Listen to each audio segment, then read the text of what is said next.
primeramente vamos a hablar de la condición del hombre. Después vamos a hablar de cómo Dios ha solucionado el problema del pecado del hombre. Después vamos a estar hablando acerca de la seguridad, de la salvación. Y por último, cómo podemos dar un testimonio de vida nueva en Cristo Jesús. Me gustaría que varias personas nos ayuden en este día, ¿verdad? Algunos ya les he pedido, otros no, pero tal vez se animan a ayudarme. Lo primero que me gustaría que Raúl y Ana pasen aquí adelante y se queden ahí por donde está esa mesa. Y se pueden estar de frente a ellos, ¿verdad? De frente a la congregación. Les presento a Raúl y Ana, pero en este día Raúl no va a ser Raúl, Raúl va a ser Adán. ¿Sí? Adán. Y Ana no va a ser Ana, Ana va a ser Eva. Bueno, rápidamente, lo que quiero es que ustedes tengan grabados en sus mentes la primera fotografía en esta mañana, y es esta. La primera fotografía es la de Adán y Eva. Adán y Eva, dice la Biblia, hermanos, que estaban en el huerto del Edén y todo estaba bien. Adán estaba contento con Eva, Eva estaba contento con Adán, todo andaba bien. Puro beso y abrazo y felicidad y regocijo y contento. Pero un día, dice la Biblia, un día vino la serpiente. Y la serpiente es símbolo de Satanás en la Biblia. Y dice la palabra del Señor de que la serpiente le dijo a Eva, Dios les dijo a ustedes que no pueden comer de ninguno de los frutos de los árboles que hay en el huerto, ¿verdad? Y Eva la quedó viendo a la serpiente y le dijo, no, eso no fue lo que nos dijo. El Señor nos dijo que no podíamos comer del fruto del árbol de la ciencia del bien y del mal, que ese día que comiéramos íbamos a morir. Entonces le dijo la serpiente, no es cierto, no van a morir. Lo que pasa es que Dios sabe que el día que ustedes coman de ese fruto, ustedes van a ser como Dios, sabiendo el bien y sabiendo el mal. Entonces dice la Biblia de que Eva lo miró y dijo que se miraba agradable a la vista y que ella comió y también le dio a Raúl. No, le dio a Adán. Y a partir de ese momento, hermanos, y esta es la primera fotografía que ustedes quiero que observen, se truncó, se rompió la relación con el Señor. Dios les dijo, como ustedes me desobedecieron, ya no pueden estar más aquí en este Edén. Ahora van a tener que ser expulsados del Edén y van a tener que buscar ustedes cómo suplirse sus propias necesidades. Y ese día, dice la Biblia, hermanos, ellos fueron echados del Edén. Así que en forma simbólica, Adán y Eva, Raúl y Ana, los saco del Edén. Ya no están en el Edén. Recuerden, no obstante, ese día, les decía, se rompió la relación con el Señor. A partir de ese día ya no hubo más relación entre Dios y los hombres, en la relación que antes tenían de intimidad, de cercanía, de que el hombre tenía la oportunidad de hablar a Dios cara a cara. Hermanos, déjenme decirles de que el pecado siempre nos trae consecuencias a nuestras vidas. Algunas personas dicen, no, pero Eva y Adán no murieron como Dios les dijo que iban a morir. Dios les dijo de que el día que comieran de ese fruto iban a morir, sin embargo no murieron. Lo que pasa es que las personas no entienden, es que el Señor no estaba hablando de muerte física, estaba hablando de muerte espiritual. Ese día sí murieron espiritualmente, ese día dejaron de vivir espiritualmente, y el pecado siempre nos trae consecuencias a nuestras vidas. En cualquier forma que el pecado se presente en nuestra vida, siempre nos traerá consecuencias negativas. El hombre no puede pecar sin dejar que tener que lidiar con las consecuencias del mismo. Usted no puede cometer ningún pecado y pensar de que su pecado se va a quedar sin retribución. Siempre el pecado nos trae consecuencias y nosotros debemos de estar apercibidos de eso. Hermanos, sinceramente les digo en esta mañana que basado en lo que yo leo en la Biblia me doy cuenta de que Dios desea lo mejor para nosotros. Dios desea lo mejor para nosotros. Sin embargo, nosotros insistimos en desobedecerle e insistimos en pecar e insistimos en dañarnos a nosotros mismos, porque el pecado siempre trae consecuencias negativas a nuestras vidas. El hombre está muerto espiritualmente. El hombre está muerto espiritualmente mientras no tiene a Cristo. Cuando salió del huerto del Edén, el hombre estaba muerto espiritualmente. Todos nosotros todos nosotros que somos descendientes de Adán y Eva, también estamos muertos espiritualmente. Y solamente cuando Cristo viene al corazón del hombre es que el hombre puede recibir vida nuevamente. Déjenme decirle algo, hermanos, que es importante entender en esta mañana. Más tarde vamos a tratar de ampliarlo, pero lo interesante en la vida es de que muchas veces, aunque el Señor te perdone los pecados del pasado, tú todavía vas a tener que lidiar con las consecuencias del mismo. Sería bueno, ¿verdad?, que todo fuera borrón y cuenta nueva. Todo lo que pasó, pasó, pero ya no tengo que lidiar con las consecuencias del pecado. El problema es que siempre, mientras viva, en algunos casos, toda mi vida, voy a tener que lidiar con las consecuencias de mi pecado. Ahora bien, me gustaría decirles algo que es muy importante, y es esto, y es que el pecado se manifiesta de diferentes maneras. El pecado se manifiesta de diferentes maneras.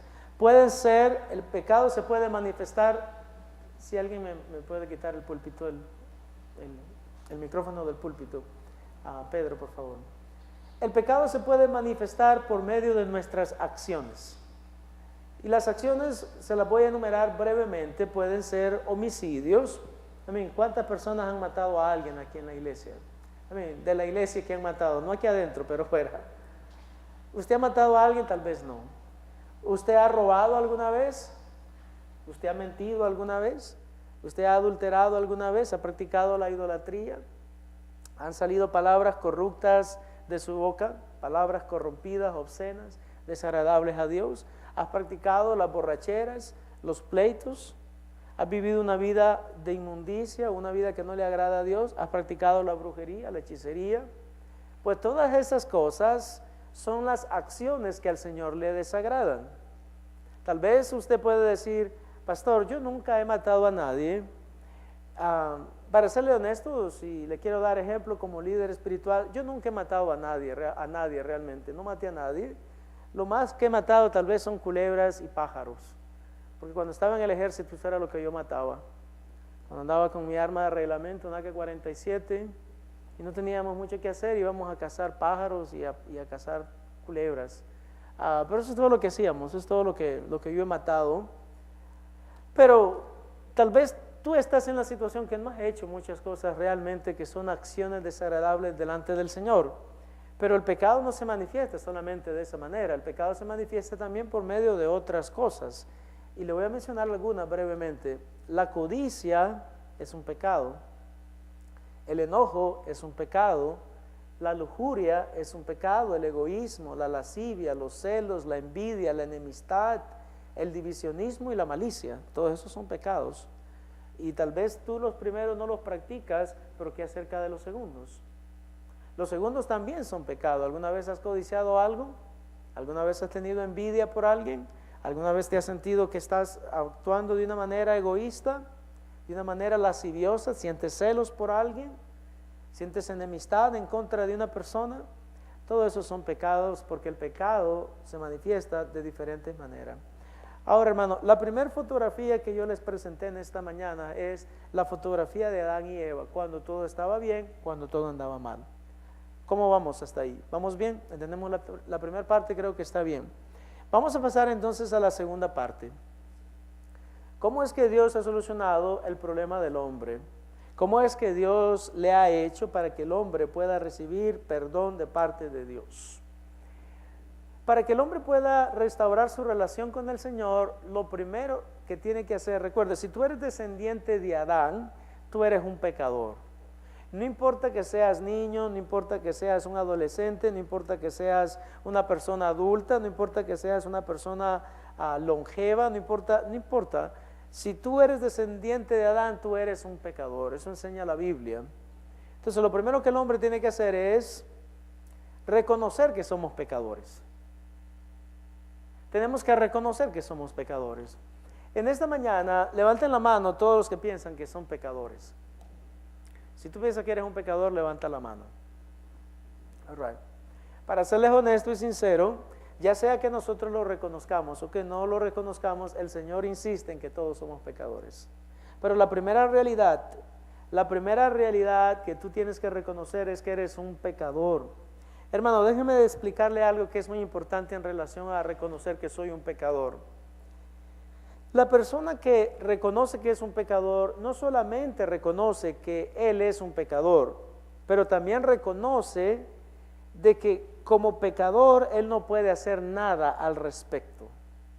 En otras palabras, que tus manos están atadas para poder liberarte de la opresión del pecado que vive en ti. Tú estás completamente vendido al pecado. En lenguaje teológico eso se le llama la total depravación del individuo. La persona está depravada espiritualmente hablando, de tal manera de que no puede responder ni siquiera al amor de Dios. Pero tenemos que reconocerlo, porque cuando tú reconoces que eres un pecador, te das cuenta muy posiblemente de las consecuencias futuras que puede traer el pecado a tu vida. Y la Biblia nos dice cuál es la consecuencia del pecado, cuál es el pago del pecado. El pecado tiene un precio, hermanos. Dice la Biblia que la paga del pecado es la muerte. Algunas personas dicen, pero pastor, o algunas veces ahora que hemos andado visitando, nos dicen, pero that's not a big deal. Esa no es una gran cosa de que tú me digas que la paga del pecado es la muerte. Si de todas maneras todo el mundo va a morir. ¿Cuál es la gran cosa? No me has dicho nada nuevo. Porque de que voy a morir, me han dicho algunos, ya lo sé. Todo el mundo sabe que va a morir. Y la realidad es que están en lo correcto. La realidad es que todos vamos a morir. La realidad es que no importa la edad que tú tienes, tú puedes tener 2, 5, 10, 15, 20, 30, 50, 60, 80, 90, 100 años. No importa cuántos años tenga. Una cosa es segura y es de que vas a morir. ¿Sí están conmigo? Vamos a morir, no importa la edad que tú tengas. Pero no todos vamos a morir espiritualmente. La persona que ha creído en Cristo no muere espiritualmente. Apocalipsis, el libro de Apocalipsis dice, hermanos, que la muerte espiritual, bíblicamente hablando, se le conoce como la muerte segunda.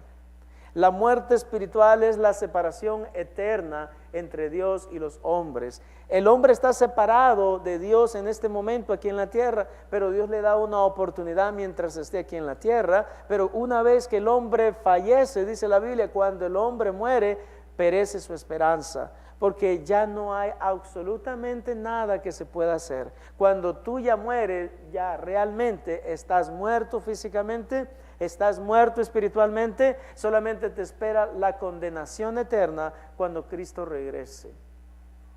Eso dice Romanos 6:23, porque la paga del pecado es la muerte, mas la dádiva de Dios, el regalo de Dios es vida eterna en Cristo Jesús, Señor nuestro. ¿Cuál es la solución que Dios ha dado al problema del hombre? El hombre no quiso obedecer a Dios en el Edén, el hombre no quiere obedecer a Dios aquí en la tierra, el hombre quiere seguir viviendo como él quiere, pero Dios le dice, yo tengo una oportunidad para ti. Y la oportunidad que Dios te da es la oportunidad que recibimos por medio del amor de Dios expresado en la persona de Jesucristo. Romanos 5:8 dice de que Dios demuestra su amor para con nosotros en que siendo nosotros aún pecadores, Cristo murió por nosotros. La expresión más grande de amor que el hombre ha tenido ha sido la expresión que Dios nos ha dado a conocer por medio del sacrificio de su Hijo Jesucristo en la cruz. Tenemos que entender que es el amor de Dios el que nos da la oportunidad a nosotros de restablecer nuestra relación con Dios. ¿Se acuerdan de Adán y Eva que les presenté en la mañana? Les presenté hace algunos minutos. Pues todos nosotros somos descendientes de ellos y estamos bajo condenación, porque dice la Biblia que así como Adán y Eva pecaron, nosotros también tenemos dentro de nosotros la semilla del pecado, la potencialidad de pecar, porque no importa la edad que una persona tenga, no importa que acaba de nacer un individuo, desde que el niño nace, ya nace como pecador. No estoy diciendo que son pecadores activos, estoy diciendo de que ya tienen la potencialidad de pecar. Y cuando tú los vas mirando, cómo se van desarrollando, cómo van creciendo, yo estoy convencido, como dice el doctor Dobson, de que un niño de 2 años, cuando se enoja contigo porque tú no le das lo que él te está pidiendo, no te golpea, no es porque no quiera, es porque no puede. Pero si tú se lo permitieras y él tuviera la facultad de levantarse de la silla donde está y cargarte a golpes, te cargaría. Y para serle honesto, algunos lo hacen. para vergüenza de los padres, para vergüenza de los padres, porque esa es una edad donde usted debería de ser el jefe de la casa todavía. Y cuando tu hijo tiene 16 también debería de ser el jefe de la casa. Y cuando tiene 18, y cuando tiene 20, y cuando tiene 45, porque cada vez que venga a tu casa debe de estar bajo la autoridad de tu casa. Pero amados hermanos, Dios ha solucionado el problema del hombre por medio de Jesucristo, por medio de Jesucristo. Pero ¿saben qué? Lo interesante es esto, de que el hombre debe responder a la invitación que Dios le hace. Dios le hace una invitación al hombre. El hombre no tiene la facultad de poder venir al conocimiento de Jesucristo si Dios no se lo permite. Es Dios el que lo trae a ese punto donde el hombre puede tomar una decisión. Aunque Dios sea, escuche estas 4 cosas que voy a decir porque son importantes en relación a entender el proceso de salvación. Aunque Dios sea el que tome la iniciativa en el proceso de la salvación, aún así el hombre debe responder a la invitación formulada por Dios. Dios toma la iniciativa, pero tú debes de responder. Dios la ofrece y el hombre la acepta. Dios lo convence de pecado y el hombre asiente. El hombre dice, yo reconozco que soy un pecador, yo reconozco que me voy a morir y que me voy a ir al infierno, yo necesito de un Salvador. Dios lo conduce a un punto de decisión y el hombre se entrega a Dios. Hermanos, la realidad es que existe todo un misterio en relación a cuánto es la participación de Dios en el proceso de salvación y cuál es la participación nuestra. Algunas personas, principalmente ahora que he estado visitando, me han dicho, nosotros tenemos libre albedrío, nosotros podemos hacer lo que queremos. Por eso Dios nos ha dado libre albedrío para que nosotros decidamos qué es lo que vamos a hacer con nuestras vidas. Bueno, déjeme decirle nuevamente, como le dije a él, tú estás en lo correcto, pero no exactamente correcto. Porque el libre albedrío realmente que tú tienes es simplemente para decidir entre 2 cosas. Tú decides blanco, tú decides negro, tú decides ir, tú decides quedarte, pero tú no decides si vas a ser salvo o no. Es Dios el que pone en tu corazón la oportunidad y el deseo de recibirle como Señor y Salvador. No depende de ti, depende de Dios.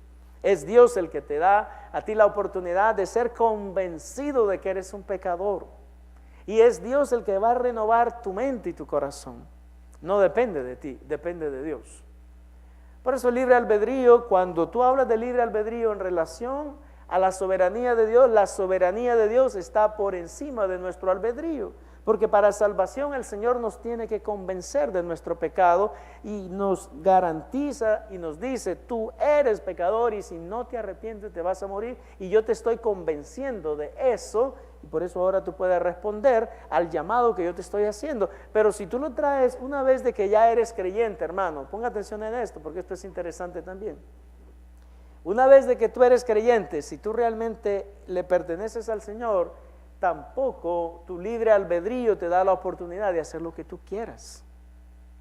Porque si tú vives bajo la dirección del Señor, ya no haces lo que tú quieres. ¿No es verdad? Ya no puedo hacer lo que yo quiero, ahora yo hago lo que al Señor le agrada. ¿Qué es lo que dice el apóstol Pablo en Gálatas 2:20? No vayan, yo se lo digo rápidamente. Dice el apóstol, con Cristo estoy juntamente crucificado y ya no vivo yo, mas Cristo vive ahora en mí.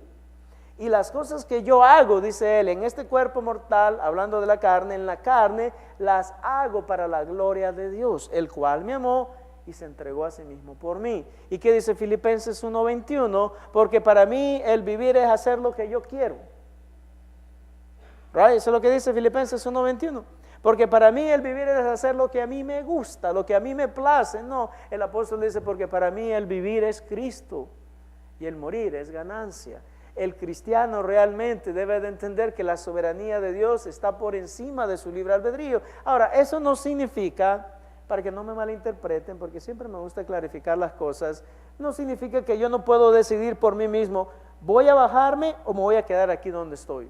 ¿Me voy a abotonar este botón o no me lo voy a abotonar? ¿Me voy a poner corbata o no me voy a poner corbata? ¿Voy a llevar el carro rojo o voy a llevar el minivan? Esas decisiones tú las puedes seguir tomando. Lo que sucede es que en los aspectos espirituales, en los aspectos que competen a cualquier decisión espiritual, tú ya no la tomas individualmente, independientemente. Ahora le tienes que consultar al Rey de tu vida, al Señor de tu vida, a nuestro gran Dios y Salvador Jesucristo. Hermanos, espero de que me esté dando a entender o que me esté explicando en esta mañana. Sin importar cuál sea la participación de Dios o del hombre en el proceso salvífico, es en esta parte donde deben de ocurrir por lo menos 3 cosas. Y déjeme decirle de qué estoy hablando. Ya reconociste que eres un pecador. Ya reconociste que la paga del pecado es la muerte. Ya reconociste el amor de Dios. Ahora te toca a ti responder a la invitación que Dios te hace, y eso es lo que dice Romanos 19, que si tú confiesas con tu boca que Jesús es el Señor y crees en tu corazón que Dios le levantó de entre los muertos, serás salvo. Pero déjame decirte en este momento 3 cosas que deben suceder si es que tú realmente has creído en Cristo. El título del mensaje es: estoy seguro de mi salvación. La persona que reconoce que es un pecador, tiene que llegar a entender algo importante. Cuando él dice que es un pecador, no solamente tú estás diciendo que eres un pecador, también estás diciendo que necesitas un Salvador. Si tú dices que eres un pecador, necesitas un Salvador. Porque Jesucristo en el Nuevo Testamento lo habló claro y dijo: los sanos no necesitan medicina, no necesitan un médico, no necesitan que se les prescriba o que se les recete alguna medicina, son los enfermos. Pero cuando tú reconoces que eres un pecador, el individuo que reconoce que es un pecador, para poder venir al conocimiento pleno de Jesucristo y a establecer una relación sincera y honesta con Él, tienes que arrepentirte de tus pecados. Le invito en los próximos minutos que ponga atención a esto. La persona que reconoce que es un pecador, si quiere venir a establecer una relación con Dios por medio de su Hijo Jesucristo, tiene que arrepentirse de su pecado. Déjeme decirle algo en relación al arrepentimiento. En el lenguaje bíblico, el arrepentimiento significa transformación. Transformación. Es por eso que en este proceso usted necesita de la intervención de Dios, porque tú no te puedes transformar a ti mismo. Tú no te puedes cambiar a ti mismo. Tú no te puedes renovar a ti mismo. Si tú vas a recibir transformación, tiene que venir de Dios. Si tú vas a recibir renovación, tiene que venir del Padre Celestial. Porque tú eres incapacitado de poder transformarte. Y el arrepentimiento incluye la verdad de que Dios empieza a trabajar en tu mente, en tu corazón y en todo tu cuerpo y en toda tu vida. Y tú empiezas a ver las cosas desde una óptica diferente. Cuando el hombre es transformado, su mente se renueva. Es por eso, amados hermanos, de que toda persona que ha sido transformada entiende de que piensa diferente y vive diferente. Y déjame decirle algo más que el Señor me reveló uno de estos días. ¿Cuál es la diferencia fundamental entre una persona arrepentida y una que no lo es? Déjeme decirle cuál es, para que lo entendamos. Jesucristo dijo en una ocasión, y ponga atención porque yo trato de explicar la Biblia tal y como es. En una ocasión Jesucristo dijo: el árbol malo no puede dar frutos buenos, y el árbol bueno no puede dar frutos malos. Así pues que, dijo Jesús, por sus frutos les conoceréis. Pero déjeme decirle algo más en relación a ese texto que Jesucristo citó. Jesucristo no estaba hablando de creyentes o no creyentes. Jesucristo estaba hablando de las personas que supuestamente son siervos de Dios, pero que no son siervos de Dios, que simplemente son lobos rapaces disfrazados de ovejas. Si usted lo mira en contexto, de eso es lo que habla el texto. No obstante, el texto obviamente también está hablando de algo que es muy importante, y es que cualquier persona si dice que es cristiana, entonces tus frutos van a dar evidencia de que tú estás en el Señor o que no estás en el Señor. ¿Sí están conmigo? Tus frutos van a dar evidencia. Ahora, ¿cuántos de los que están aquí pueden decir sin duda alguna, pastor, yo verdaderamente, yo no peco? Una vez que vine al conocimiento de Jesucristo, yo ya no peco más. Levanten la mano todos los que no pecan.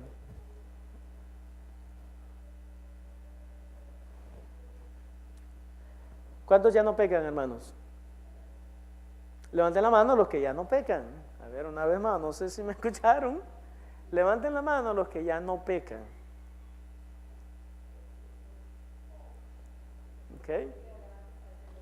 Ok, entonces todos somos pecadores. Todos somos pecadores. Y todos somos pecadores. Todos somos pecadores. Pero ¿saben qué, amados hermanos? Y a esto quiero ir rápidamente. Todos somos pecadores, pero sinceramente debemos de entender qué queremos decir con eso. Nosotros somos pecadores, pero somos pecadores arrepentidos. Ahora, déjame decirte cuál es la diferencia entre un pecador activo y un pecador arrepentido. Pregúntenme a mí, y como le dijo el Señor Jesucristo a todas las personas que querían apedrear a la mujer, le dijo: el que esté libre de pecado, que sea el primero en arrojar la primera piedra. ¿Y qué sucedió? Todos se fueron yendo, ¿no es verdad? Desde el más viejo hasta el más joven, dice la Biblia. Y se fueron, dice la Biblia, porque ellos se dieron cuenta que eran unos pecadores. Pero déjame decirte cuál es la diferencia entre un pecador activo y un pecador arrepentido. El pecador activo todavía mira las cosas desde su perspectiva y él piensa que lo que está haciendo está bien. Él piensa que el pecado que comete no lo mira de ninguna manera mal. Pero si tú estás en Cristo, si tú estás en el Señor, cuando tú cometes un pecado, inmediatamente el Espíritu Santo te deja saber que lo que tú hiciste es desagradable a Dios. Y no te va a dejar tranquilo hasta que tú lidies con la situación. Ahora, ¿cómo sé también, amados hermanos, que alguien está en el Señor y alguien no está? Por medio del tipo de pecado que cometan. En esta vida hay 3 tipos de pecados. Y usted va a decir: ok, ahora vamos a algo que yo nunca he oído. Que hay 3 tipos de pecado. Pero sí hay 3 tipos de pecado. El primer tipo de pecados, amados hermanos, y es algo que nosotros podemos cometer todavía, es el pecado que yo le llamo de omisión. Eso lo escuché en la Iglesia Católica. El pecado de omisión es básicamente todas aquellas cosas que tú deberías de estar haciendo y no las haces. Todo aquello que Dios quiere que tú hagas y no lo haces, dice la Biblia, le es pecado al hombre. Déjame ilustrárselo de la siguiente manera. Si tú sabes que el Señor te ha mandado evangelizar y tú no evangelizas, tú estás en pecado. Si tú sabes que le puedes ayudar al hermano y no le ayudas, tú estás en pecado. Si tú sabes que tú debes de venir a la iglesia y no vienes, tú estás en pecado. Son pecados de omisión. Por los pecados de omisión nadie va a morir. Nadie se verá al infierno por los pecados de omisión. El segundo tipo de pecado, amados hermanos, son lo que yo le llamo los pecados involuntarios. Los pecados involuntarios son todos aquellos pecados que tú cometes porque el Señor todavía no ha perfeccionado su obra en ti. Dios está trabajando en tu vida, está trabajando en tu corazón, continúa trabajando por el proceso de santificación y todavía hay ciertas cosas que tú haces que no le agradan al Señor, pero que son pecados involuntarios. Tú no te levantas en la mañana, por ejemplo, en la mañana y piensas: en este día me voy a enojar con todo el mundo. Pero de vez en cuando te enojas, ¿no es verdad? De vez en cuando te enojas. Son pecados involuntarios. Dios está trabajando en tu vida todavía, Dios está renovando tu mente, Dios te está santificando aún más hasta que llegues a ser como Cristo. Pero son pecados involuntarios. Ahora, el último tipo de pecados, y son los pecados que los cristianos, si tú eres cristiano, esto no puede ser. Aquí es donde la línea se define si eres o no eres. Si tú fraguas el pecado, planificas el pecado y lo disfrutas, entonces tú no eres creyente todavía.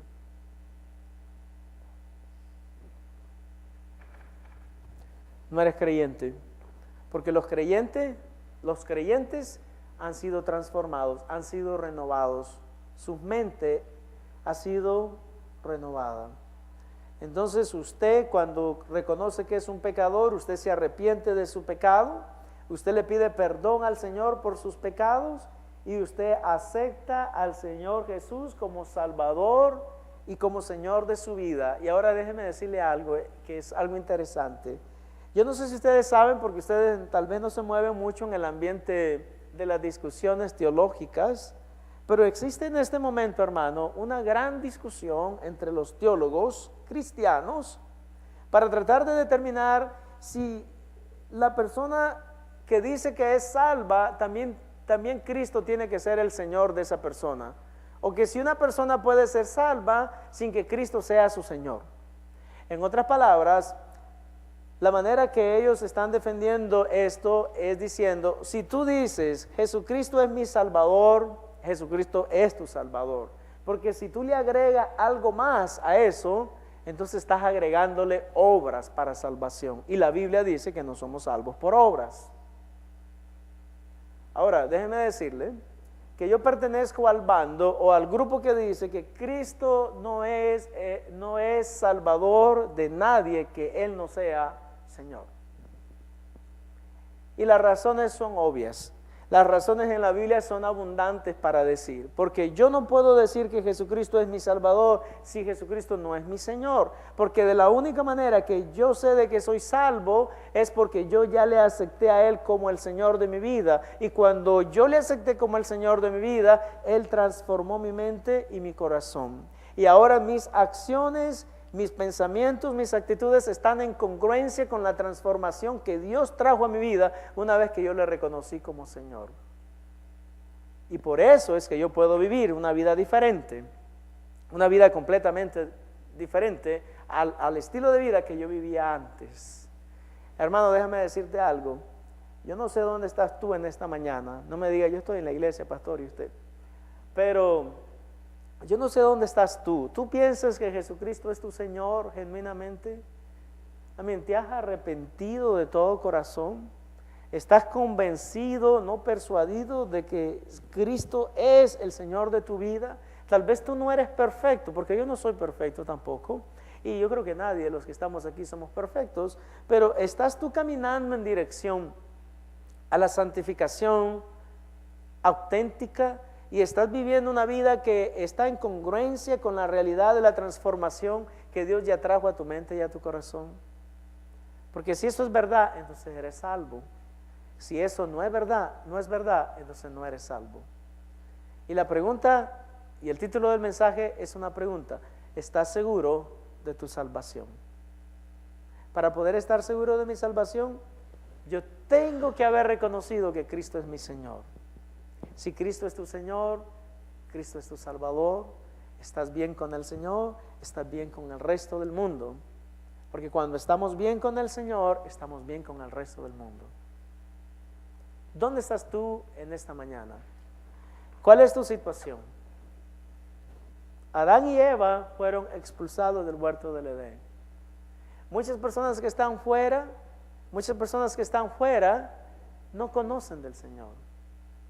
Muchas personas que están dentro, podemos decir tal vez que sí le conocemos, pero si nuestras actitudes y acciones no demuestran el señorío de tu Señor, que debe de ser Jesucristo, pues debes de corregir la situación.